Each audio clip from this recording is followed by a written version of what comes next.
It is 5 a.m. on August 17th.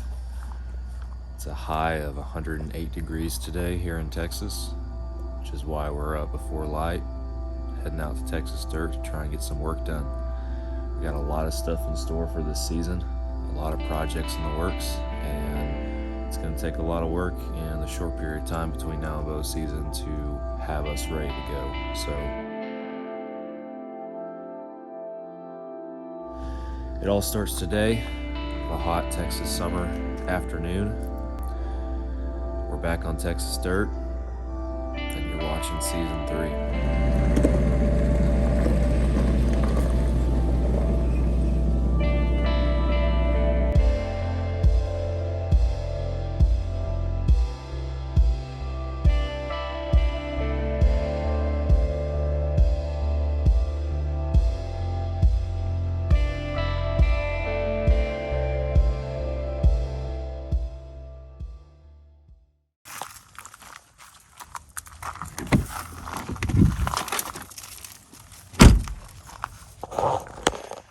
All right, guys, we have made it out here. The sun has just come up. It's about 70, 80 degrees, somewhere in there at the moment. It is very, very dry out here. We have had next to zero rain in Texas this summer, at least in our neck of the woods, and we're certainly feeling it. I'm going to show you guys when we get out there, but our ponds and our tanks, it's scary how low they are. The smallest one is completely bone dry, so we'll take a look at that. But back through these woods, this is my ladder stand. Was a key spot in season 2 for us. You guys saw me there a lot. I love hunting from a tree stand. It's our only tree stand on the property right now. A plan is to add a second tree stand at a different location this year, but I'll get to that when relevant. So we're gonna head back here and see what it looks like. We're probably gonna have to mend some fence today. We're filling feeders with corn and protein, and at the end of season 2, you guys probably saw us transition from our during the season feeding times to our off-season feeding times, dropping that evening feed time. It's mid-August, the season's a month and a half away, so we're amping everything back up to those 2 feeding times a day. We're putting out twice as much food and getting these deer patterned and coming in on that schedule. So a lot of work ahead of us today.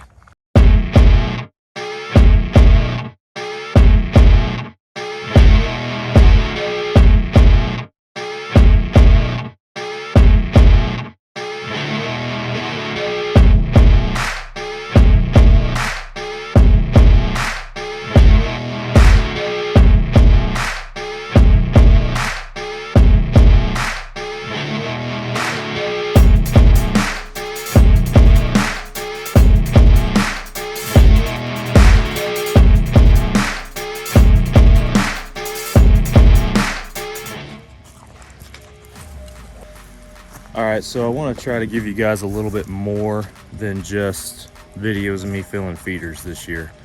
I want to talk to you guys about our setups, about what each and every one of these is doing for us. And I've also gotten a lot of feedback to not move around as much. So I'm going to try to do that as well. So this is my ladder stand that you guys saw me hunt last year.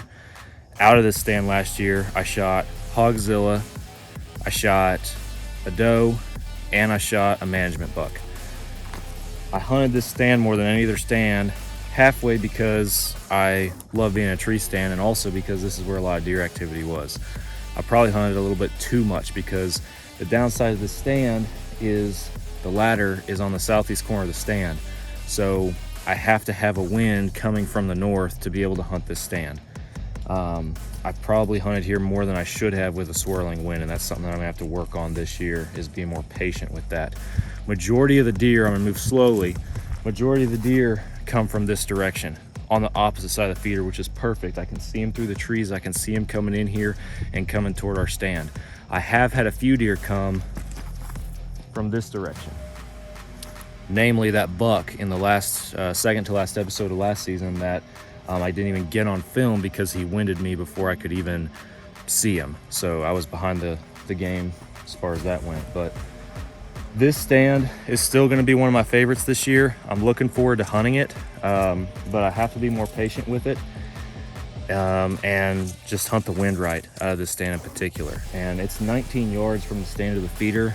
It's really close in my mind, but I've never had an issue with being able to get drawn back on an animal. So we'll see if this year proves the same. I'm hoping it does.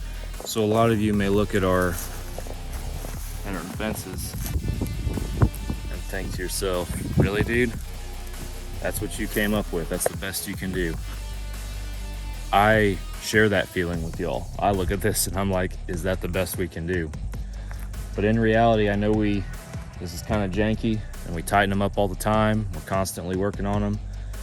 The reason we put these up is for the cows, to try and keep the cows that run this property that the landowner has on here out of our feeders. It's worked very well so far, minus a few busted wires. The smaller calves have only gotten in a couple times from our trail cameras, from what we can tell. So they've done their job, and that's what they're there for. In this part of Texas, like, you can look at a 3-strand barbed wire like this and be like, a cow could go through that, no problem. Well, a cow doesn't know that. These are visual and slightly physical barriers for cows. It's more of the visual of a fence in between them and something else that will deter them from trying to get there. So, like I said, we've had these fences up for a year now. They've worked pretty well. We're gonna continue using them until it doesn't work anymore, and then we'll try something else. So, on to the next one. Talked about how dry it is in Texas.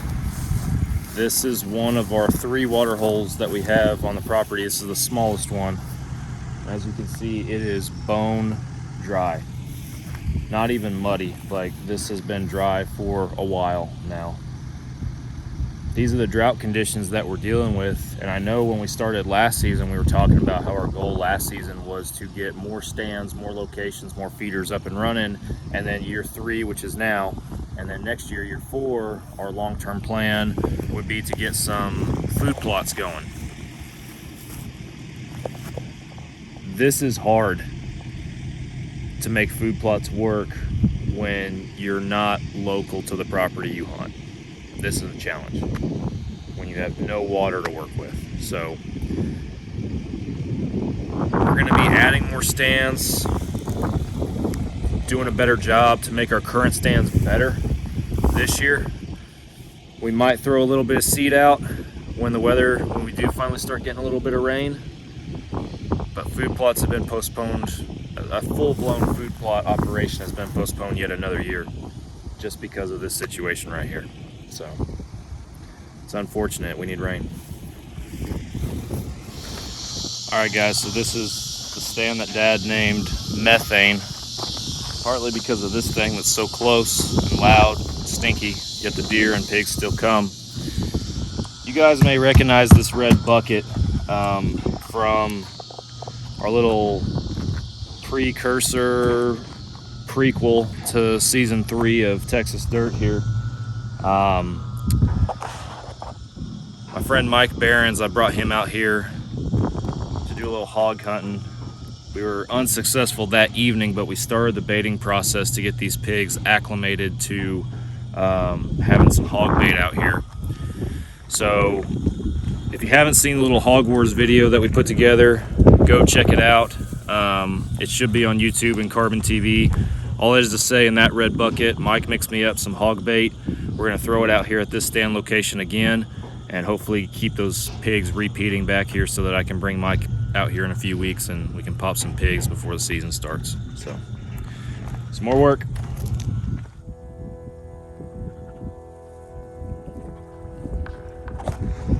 So this one is an example of a stand that probably has been non-operational longer than I would have liked.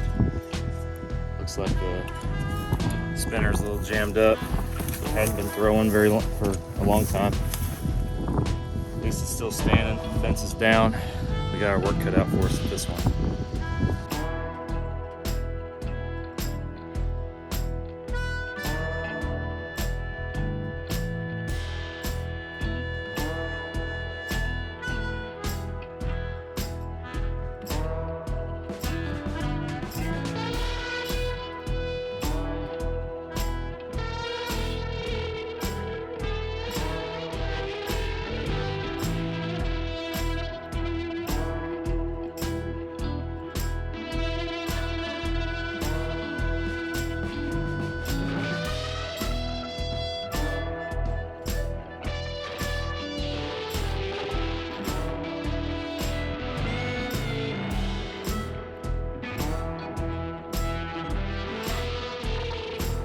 All right, well, that was a little longer time lapse. We ran into some complications with the feeder. It was all jammed up in the spout right there, so we had to take the box off and unjam it, get it all out of there. So got that fixed, got the fence up and running.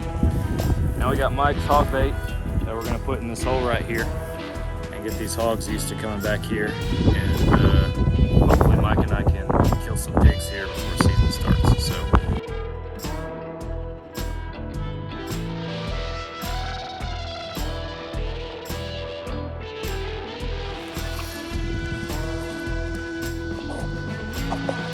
Popular spot on Texas dirt. Spent almost all of season 1 here. As far as equipment and fence, it's probably in the best shape I've seen so far.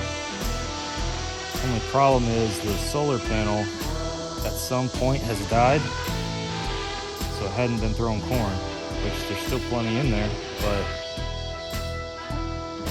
yeah, I gotta see if I have another battery that's fully charged, because if I don't, then we might be having to do a little extra work on this one. Go get a battery quick.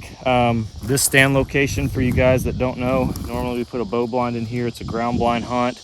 I've hunted here a lot. Most of the time deer actually come from this direction over here and come into the feeder. A few times they've come from back in the trees right here.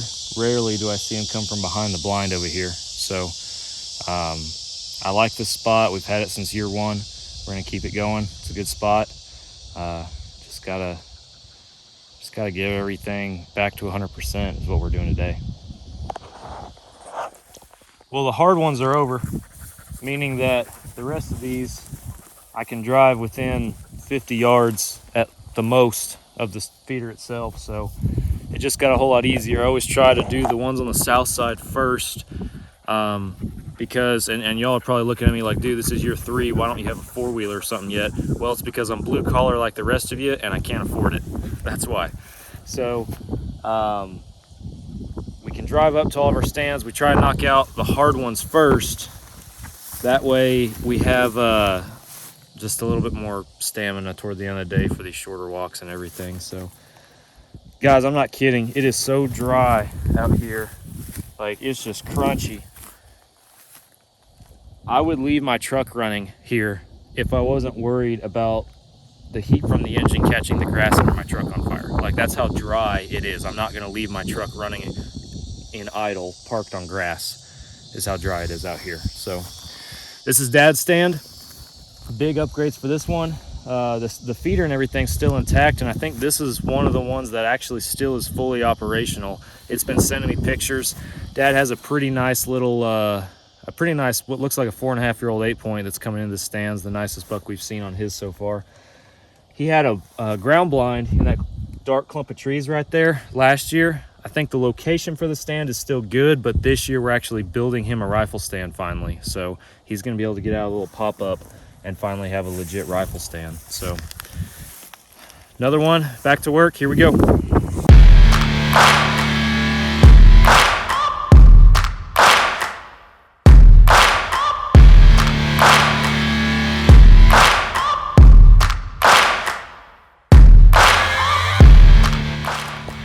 This is what we like to see.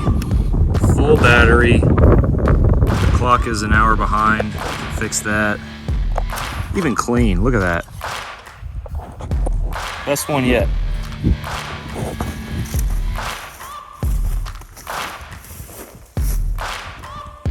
There it is. This is a first.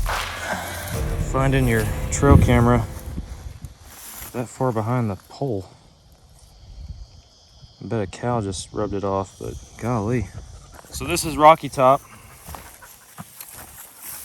We'll see if this stand is operational. I've been very pleased, guys. This makes all of our feeders, all of our fences that are still up. We've had to splice some wire, but that's been about it. All right, we are back in business. I'm sorry about the wind. Camera's back up with the help of some zip ties and some Texas ingenuity. Feeder's up and running, and we did put a mineral attractant block down here just to see what happens, really. We're feeding protein and trying to get some mineral sites and stuff up and running and everything to just try and grow some better deer. And threw one out there. We'll see if we get anything coming to it. So we're gonna see if we can get this last feeder up in the spot that I'm thinking I want to put it. And after that, we're done.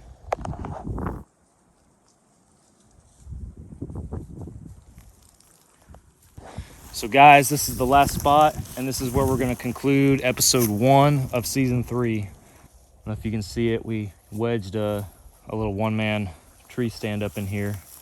A lot of limbing that we have to do here. And then the feeder that's been riding around the back of my truck this whole day is gonna go out here. I'm debated in my mind whether or not I wanna put that feeder up right now, and I think I've decided no. This is the spot you will see us working at probably in the next couple of episodes. The plan moving forward is we got all of our existing stands fully operational again. So from here, the baseline for season 3 is what y'all remember now from season 2. And that's kind of the cool thing about this series. That's what we're trying to do, is build out here every year, build something better, right? So the fact that we have all of that stuff ready to go, the same as it was last year, we can now take the rest of our time between now and season to do more, to make things even more functional, even better for us out here. So that's the plan moving forward, is we're gonna be back in this spot at this stand. We're gonna put a feeder out here in this little clearing. We're gonna limb up this tree right here. We're gonna limb up the road so we can drive right up to it, and we don't have to bust our butts in the heat of the summer, getting corn and stuff out here. Our plan is to make multiple trips almost weekly out here in between now and when hunting season actually starts. Also, like I mentioned, I was supposed to have a helper today. Nick was going to be with me, and he actually got deployed with the fire department this morning, so he wasn't able to go. So this is the spot that we're going to be spending a lot of time at in the weeks to come. In episodes to come, you guys are going to see us here. I'm excited. Season 3, I think, is going to be our best year yet. We have done a lot of stuff the hard way, and we've learned a lot of lessons in our first 2 years. And I think this year is the year that we're actually going to start seeing some stuff begin to pay off. So thank you guys for watching. It's only the beginning. Season 3 is off and rolling. Be sure that you follow all the socials, watch on Carbon TV, and do all that good stuff. And thanks for watching Texas Dirt.